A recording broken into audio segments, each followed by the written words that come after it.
आता स्पष्ट आणि सुंदर दृष्टी मिळवा संदेश चष्मा घर सोबत. मोफत डोळे तपासणी, नवीन कलेक्शन, आकर्षक ऑफर्स आणि सवलती. नवीन अल्ट्रासोनिक मशीनद्वारे चष्म्याची लाईफ टाईम सर्व्हिसिंग फ्री. डोळ्यांचा नंबरचा चष्मा अर्जंट बनून मिळेल. उत्तम दर्जा आणि योग्य किंमत. कॉलेजच्या मुलामुलींसाठी स्टायलिश चष्मा आता आपल्या बजेटमध्ये. नंबरचा चष्मा असो किंवा गॉगल, निवडा फक्त सर्वोत्तम. तेव्हा आजच भेट द्या Sandesh Chashmaghar, bus stand complex, Sangamner. Proprietor Amol Deshmukh. 9150 290 290 आणि 9270 34 41 74.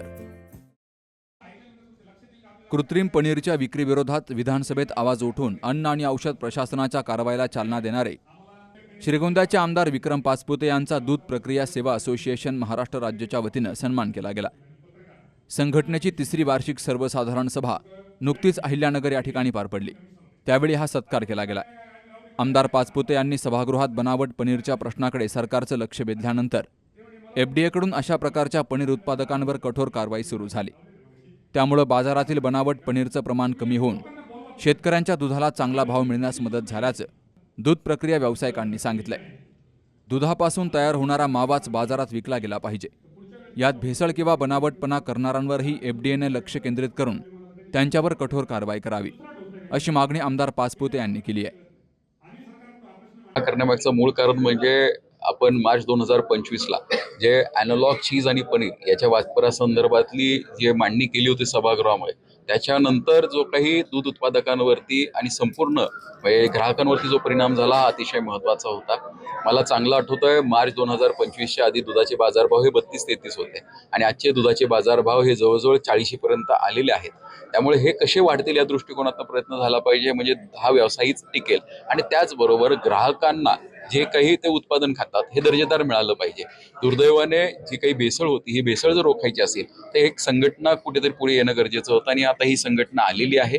मी याच्यामार्फत अजूनही आपल्यामार्फत सर्वच ग्राहकांना एक आपण जनजागृती करणं गरजेचं आहे. मीडियाने जशी आर्टिफिशियल पनीरची यावेळेस मांडणी केली तर आपण सगळ्यांनी पाहिलं असेल तर FDAच्या ऑर्डरमध्ये त्यांनी आर्टिफिशियल पनीर बरोबर छेना ज्याला म्हणतो म्हणजे मावा, याला सुद्धा महाराष्ट्र राज्यामध्ये बंदी आहे. दुर्दैवाने ही प्रसिद्धी मिळाली नाही. आपण सगळ्यांनी ते पुढे आणलं पाहिजे. छेनाचा वापर हा प्रत्येक मिठाईमध्ये केला जातो. तो जर थांबला तर नक्कीच अजून सुद्धा ग्राहकांची जी फसवणूक होते ती थांबण्यामध्ये मोठं यश मिळेल.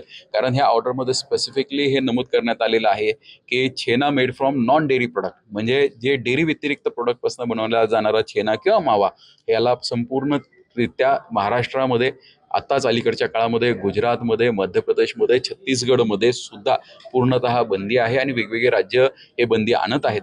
त्यामुळे याला प्रसिद्धी देणं अतिशय गरजेचं आहे. कारण आजही इतर राज्यातनं परराज्यातनं महाराष्ट्रामध्ये मोठ्या प्रमाणावर छेना म्हणजे मावा हा येत आहे. याला कुठेतरी आपल्याला रोख लावा लागणार आहे. राज्यात रोज 3 कोटी लिटर दूध उत्पादन होतं.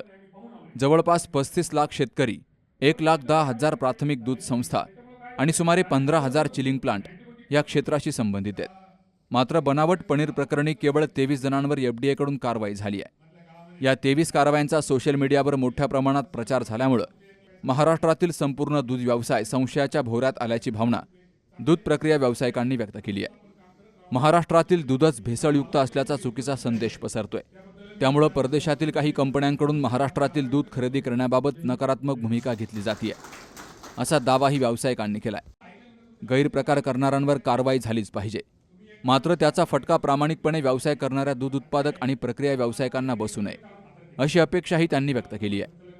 दूध आणि दूध उत्पादकांची बदनामी आणि दिशाभूल करणाऱ्या सोशल मीडिया पोस्टवर शासनानं कारवाई करावी, अशी मागणी दूध प्रक्रिया व्यावसायिकांनी केली आहे. सुहास जाधवसह शरद पाचरणे, सी न्यूज मराठी, राहुरी. दादा, अरे 7 दिवसावर आले लग्न, सगळी तयारी झाली, पण फर्निचरचं काय? गृहवस्तू भांडार 10 ठिकाणी फिरण्यापेक्षा आपल्याला हव्या असलेल्या वस्तूंच्या हजारो व्हरायटीज एकाच ठिकाणी पाहायला मिळतात फक्त गृहवस्तू भांडार मध्ये.